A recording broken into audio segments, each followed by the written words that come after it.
তো সব মিলিয়ে আমি বলব যে ভিসেরা রিপোর্ট প্রাপ্তি এবং আমাদের কেমিক্যাল অ্যানালাইসিসের রিপোর্টগুলোর জন্য আমাদের অপেক্ষা করতে হবে। আর আমাদের তদন্ত কার্যক্রম যেটা, আমরা তো একটা পুলিশের পক্ষ থেকে আমরা স্বাভাবিক কারণে একটা ইউডি মামলা নিয়েছি এবং সেই আলোকে যত ধরনের তথ্য উপাত্ত সংগ্রহ করা দরকার, যত ধরনের ইনভেস্টিগেশন দরকার, যতজনকে সম্ভাব্য জিজ্ঞাসাবাদ করা দরকার, এগুলো আমাদের অব্যাহত আছে।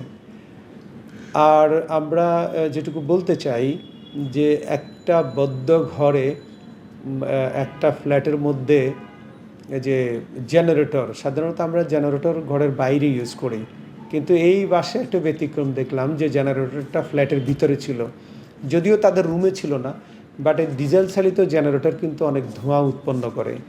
সেই ধোঁয়াগুলোতে তাদের সাফোকেশনও হতে পারে।